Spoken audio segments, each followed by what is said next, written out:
greška od par evra, koja na kraju dovede do popravke od 1.500. Verovali ili ne, ovo nije nikakvo preterivanje. Ovo je, nažalost, surova realnost za mnoge vlasnike modernih dizel automobila. Hajde da zaronimo u to, da vidimo kako se to tačno dešava i, što je najvažnije, koliko sve to zaista košta. Pa kako smo uopšte došli do ovoga? Sve je počelo sa Euro 6 standardima. Odjednom dizel motori su postali, neverovatno složeni. Dobili smo DPF, SCR, AdBlue, čitav jedan novi ekosistem ispod haube. A kod nas na Balkanu situacija je često još teža. Zbog recimo neujednačenog kvaliteta goriva, puno gradske vožnje kreni stani i raznih servisnih praksi, ti sistemi jednostavno otkazuju mnogo češće. I to ne otkazuju polako, nego baš katastrofalno.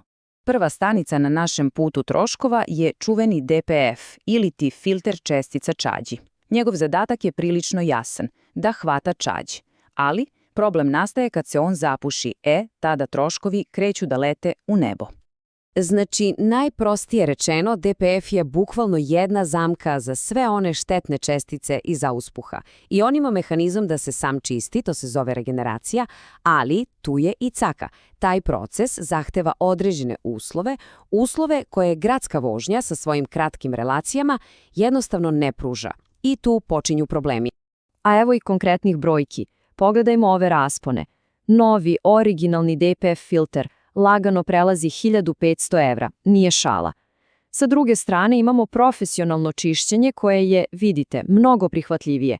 Tu smo negde između 100 i 300 evra u regionu, ali i tu postoji jedan veliki ali. Čišćenje pomaže samo i isključivo ako filter nije fizički oštećen. Ako mu je saće istopljeno, džaba ste krečili. I ono što je ovdje apsolutno ključno da se razume, DPF ne otkazuje tek tako, preko noći, skoro nikad. To je proces. Obično sve krene od ignorisane lampice na tabli ili od nekog manjeg jeftinog problema, na primjer neispravan senzor temperature, koji košta smešno malo u poređenju sa celim filterom. Idemo dalje. Sljedeći veliki sistem i velika glavobolja, AdBlue, odnosno SCR sistem. I verujte mi, ovdje troškovi mogu da budu, ako ne i veći, onda bar jednako bolni kao kod DPF-a. Kako ovo funkcioniše? Pa, sistem ubrizgava AdBlue tečnost direktno u izduv. Ta tečnost onda hemijskom reakcijom pretvara štetne azotne okside u bezopasan azot i vodu. Zvuči sjajno i jeste efikasno. Problem je što je ceo sistem neverovatno osetljiv, kompleksan je i ima milion mesta gde nešto može da pođe po zlu. A ova tabela savršeno pokazuje o čemu pričam. Pogledajte samo pumpu, modul AdBlue sistema. 400 do 700 evra i to samo za deo. Pa onda NOx senzori, svaki od 300 do 500 evra, a moderne dizeli imaju bar 2 takva. Naravno, postoje i zamenski delovi koji su jeftiniji, ali tu se uvek postavlja pitanje koliko će to zaista trajati i da li će raditi kako treba. Sad, jedna jako bitna stvar kod SCR sistema. Ta čuvena no start logika ili odbrojavanje. Da bude jasno, to nije neka preporuka ili upozorenje. To je blokada. Ako sistem prijavi kritičnu grešku ili ako, recimo, ostane bez AdBlue tečnosti, auto će odbrojati određeni broj kilometara i to je to. Neće je više upaliti. Motor se elektronski blokira jer tako zakon nalaže. Dobro, da se malo odmaknemo od izduvnog sistema, postoji još jedan kvar, veoma česti i jednako skup. Pričamo naravno o mehatroniku DSG menjača. I ovdje su cifre, brutalne. Nova mehatronička jedinica u ovlašćenom servisu sa ugradnjom bez problema prelazi 2000 evra. Postoje naravno specijalizovani servisi koji rade reparaciju ili nude reparirane jedinice za manje para, ali svejedno.